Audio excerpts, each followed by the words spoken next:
Hello everyone and welcome to my Soap Twist 24 channel. I hope everyone is having a wonderful day. Before we begin, please hit the subscribe button and give this video a thumbs up. Steffy Forrester had experienced her fair share of surprises throughout her lifetime. From family feuds to miraculous returns, nothing in Los Angeles remained calm for long. Despite her extensive experience surviving the craziness of the Forrester world, nothing prepared her for the moment she went into the dim hallway of University Hospital and found the figure she least expected crouched by the bedside of someone she'd assumed was gone forever. Her breath stopped, her pulse thundered in her ears, and every potential explanation jumbled together before disintegrating into nothingness. Lee Finnegan was sitting hard and tired in a plastic chair. Luna lay on the bed next her, alive, breathing, and impossibly real. Steffy did not move at first. She just watched, waiting for the scene to fade like a mirage. Weeks of mourning had left sharp lines on her face, and she had convinced herself that she would never see her young cousin-in-law's sweet smile or hear her soothing voice again. The agony of Luna's disappearance, the unanswered questions, the never-ending search efforts that yielded nothing but dead ends, it all killed her hope. And Lee, as icy and unyielding as usual, insisted on staying away from the probe.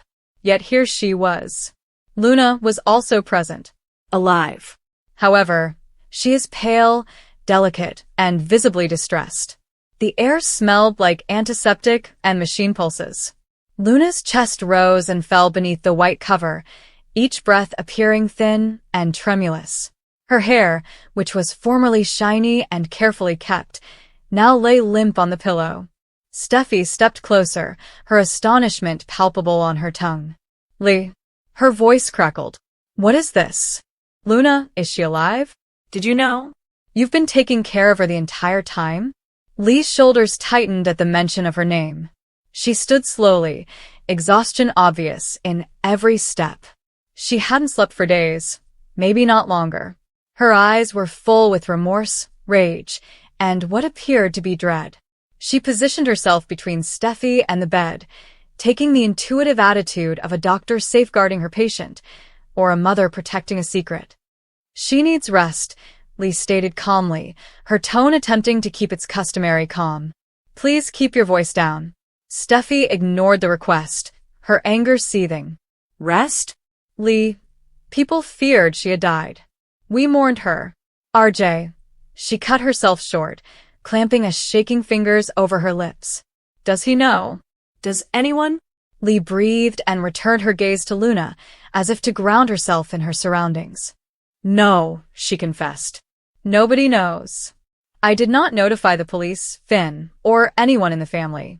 I brought her here privately. Steffy was in danger, and I had no choice but to intervene. The explanation did not make sense, but given Lee's history, her strong instincts, her rigorous moral compass, and her complicated connection with chaos, Steffy couldn't reject it. What about the secrecy? What was the magnitude of what she had hidden? That was something else altogether.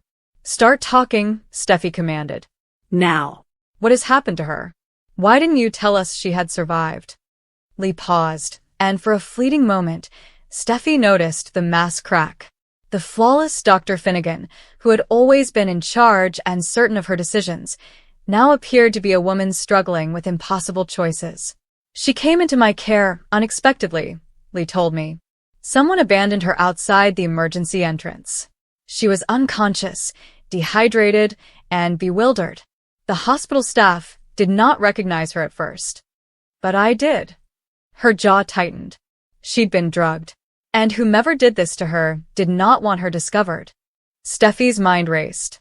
Drugged? You're saying someone kidnapped her? Have you hurt her? Lee, we could have helped. You should have informed the police. She wasn't stable enough, Lee said, a bright flash of defensiveness piercing through her tiredness. Her vital signs were irregular. Her neurological reactions were not constant. The improper exposure, the wrong pressure, might have exacerbated her disease. And I wasn't going to put her in any more danger until I knew exactly what had happened to her. Steffy exhaled shakily, her wrath mixed with terror. She moved closer to the bedside, observing Luna's serene yet frail features. "So you kept her hidden," she mumbled. "All this time?" Lee folded her arms, as if to brace herself. "I did what I thought was necessary to protect her." "But you weren't protecting her," Steffy quipped. "You were isolating her. You allowed everyone to grieve her. You let RJ to torture himself by believing he had failed her." The name triggered something in Luna, even while she was sleeping. Her eyelids fluttered, and her fingers twitched slightly beneath the covers. Steffy leaned in, her heart constricting. "Luna? Can you hear me?" Lee laid a hard hand on Steffi's shoulder, asserting his authority. "She is still healing. Cognitive awareness comes and goes. She may remember fragments or nothing at all." Steffy processed this, her throat tightening. Luna had been a bright spot in the Forrester household, balancing creativity with vulnerability. She had been creating a future with RJ, and the two appeared inseparable. Her disappearance had shattered him in ways Steffy had rarely seen. Steffy was moved by the memory of RJ sitting alone in the design studio late at night, staring at Luna's sketches through tears he tried to hide. "He deserves to know," Steffy maintained. "They all do." Lee didn't answer right away. Her gaze shifted away, as if she were weighing the risks of each possible outcome. "I will tell Finn first," she finally said. Steffy frowned. "Then we'll decide how to handle the family." "Decide?" "Lee, this is not your daughter. This isn't your secret to keep." Something flickered in Lee's eyes, an unresolved, complex emotion that Steffy couldn't decode.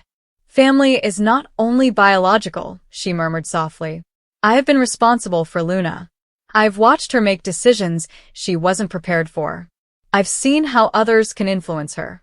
And I've seen her pay the price for it." Steffy felt the insinuations strongly. "If you're talking about the pills she took, Lee, that wasn't her fault." "It was someone's fault," Lee pressed. "Somebody tampered with her drink. Someone wanted her compromised. Someone wanted her vulnerable. And you think the same person did this to her?" "I don't think, Steffy." "I know."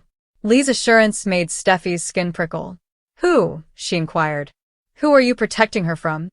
Before Lee could answer, Luna stirred again, this time with more awareness. Her lips opened, and the slightest murmur escaped. "RJ." The mention of his name shattered Steffy's equanimity.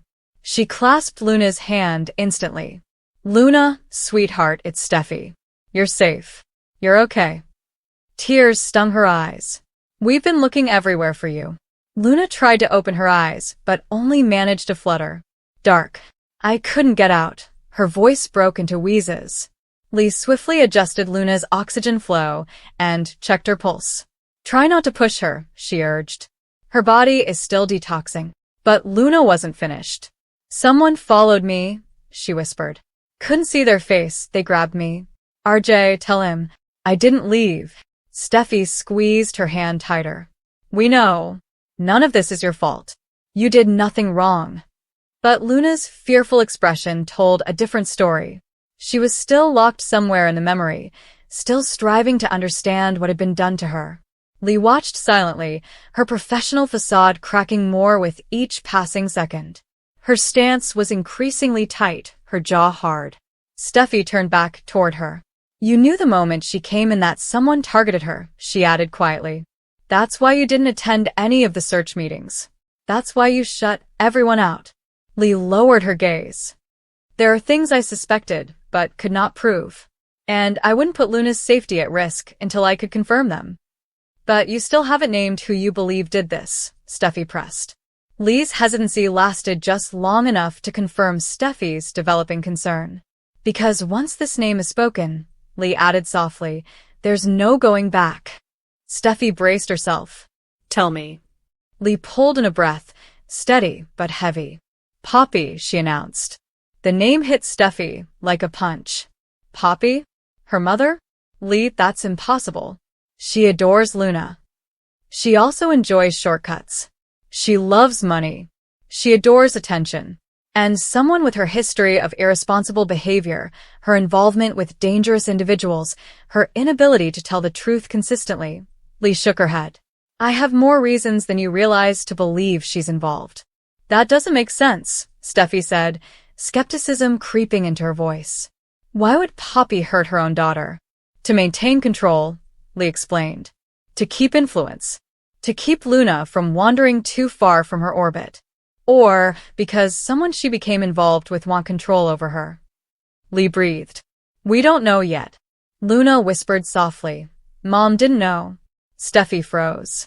Lee did as well. What do you mean, Luna? Steffy inquired gently. What didn't she know?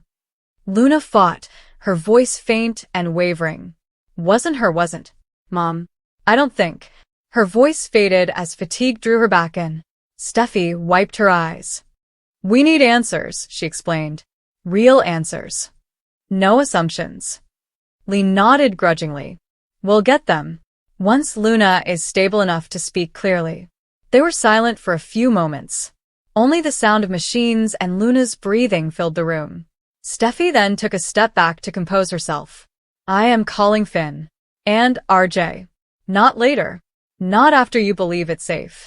Now. They deserve the truth. Lee did not try to stop her this time. She merely glanced at Luna, her face twisted between dread and relief, assurance and doubt. Then do it outside, she stated quietly. Luna requires calm. She's gone through enough. Steffy nodded and entered the hallway. Her hands trembled as she reached for the phone. She knew that the instant she placed the call, everything would explode. The media, the Forresters, the Logans, and the Spencers. Luna's return would cause pandemonium.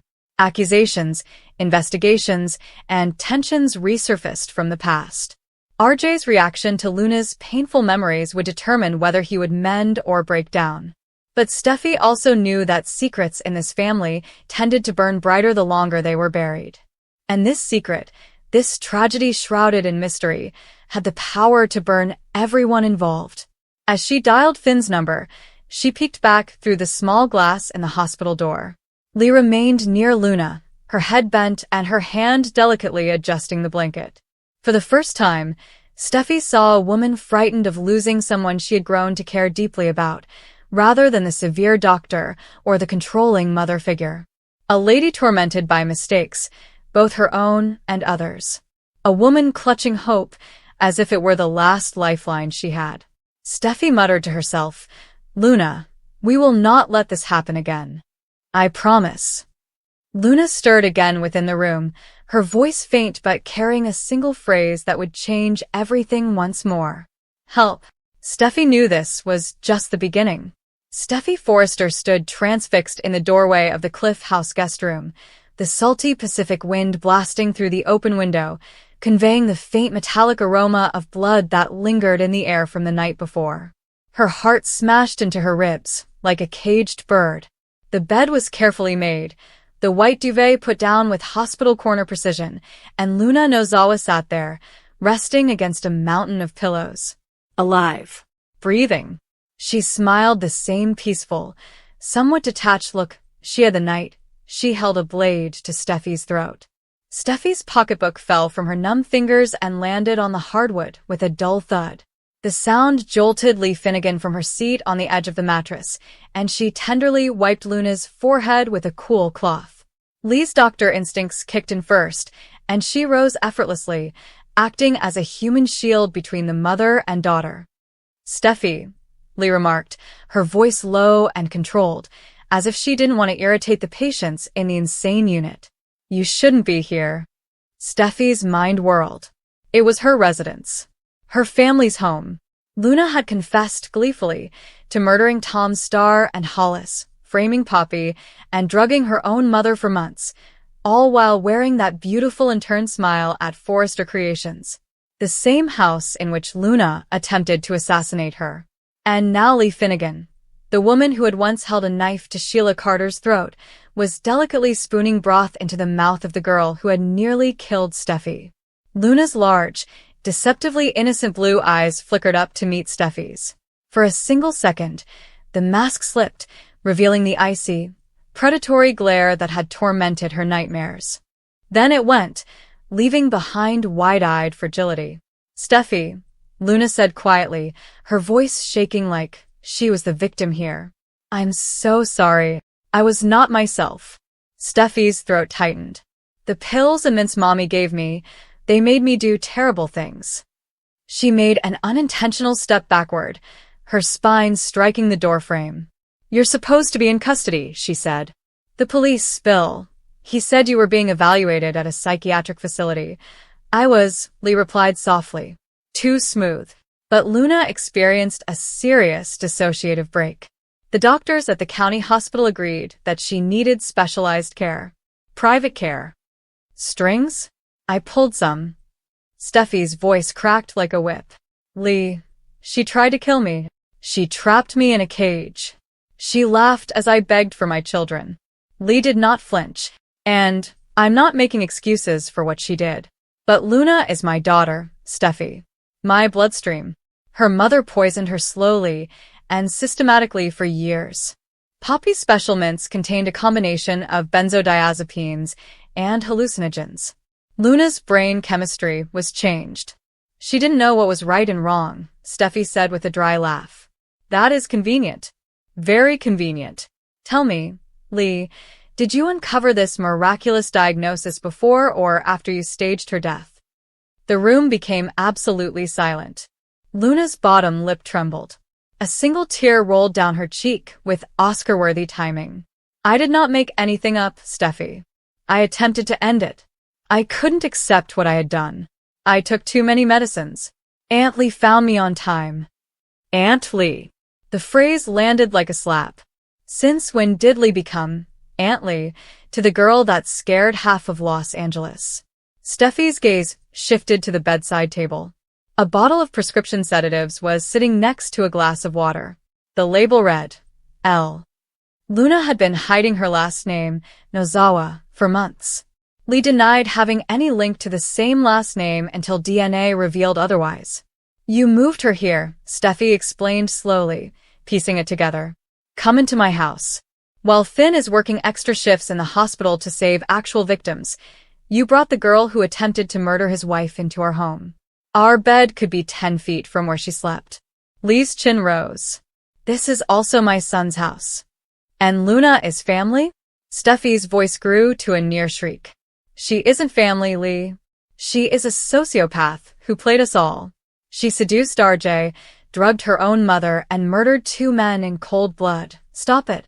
Luna shouted out, holding the blanket to her chest like a terrified child. Just stop. You have no idea what it was like. Mommy told me I was nothing, that I'd never be good enough for the Forrestons, and that the only way anyone would ever love me was if I forced them. She put things in my tea and vitamins to keep me calm and in control. When I eventually broke free of her, everything became fuzzy. I noticed hazards everywhere. I thought you were going to take Finn away from me the way Mommy took everything from me, Steffy exclaimed, stunned. The girl was rewriting history in real time, portraying herself as the ultimate victim while Poppy, flawed, reckless Poppy, sat languishing in a jail cage for the atrocities Luna committed. Lee put a protective hand on Luna's shoulder. That's it for today. She's still extremely fragile. Steffy spat. She is a black widow, Lee. And you're enabling her. Lee's eyes flashed with danger. You Forresters make snap judgments when it is convenient. Tell me, Steffy, how many second chances has your family given out? To Sheila Carter? What happened to Thomas after he kept Beth's existence secret? To Quinn, Deacon, and you are aware that this is not the same, isn't it? Lee moved closer, her voice dropping to a hiss. Luna is 19 years old. The mother who gave birth to her groomed and poisoned her. She needs aid, not a lynch mob. Steffi's fists tightened. Where is Finn in all of this? Is he aware that you have turned our guest room into a luxurious suite for his wife's attempted murderer? Lee paused briefly, but it was enough. He doesn't, Steffy observed aloud. You haven't told him. I'm handling it, Lee answered stiffly. You are concealing a fugitive. She is not a fugitive. The DA consented to a 72-hour psychiatric hold in a private facility. I'm that facility. I signed the papers. Steffy laughed again, her voice brittle and weak. Of course you did. Tell me, Dr. Finnegan, did you sign the paperwork declaring Sheila Carter dead all those years ago? Because this has your fingerprints all over it. Lee's face turned white. Luna's soothing voice sliced through the tension like a razor. Steffy, I understand you detest me. I deserved it. But please don't take me away from Aunt Lee. She's the first person who's ever truly wanted me. The words were perfectly pitched, small, broken, and tragic. If Steffy hadn't seen Luna's genuine face in that abandoned building, or felt the cold steel at her throat as Luna talked about how simple it would be to kill her, she would have believed it. But she did. And she didn't. Steffy carefully bent down, grabbed her purse, and put it over her shoulder. Her voice was icy as she straightened up. You have 24 hours to get her out of my home. Following that, I contact Ridge, Bill, the cops, and every reporter from here to San Diego. Luna Nozawa will live the rest of her life in a padded cell where she belongs. And you, Lee, you'll be lucky if you ever practice medicine again. She turned to leave, but stopped in the doorway. Over her shoulder, she said, Oh, and Lee, the next time you try to play God with my family, keep this in mind. I am a Forrester. We do not forgive. And we never forget. Luna's tears were theatrical and piercing as she moved down the hallway. Steffy did not look back. She was already calling Finn. The conflict was not over. It had barely just begun.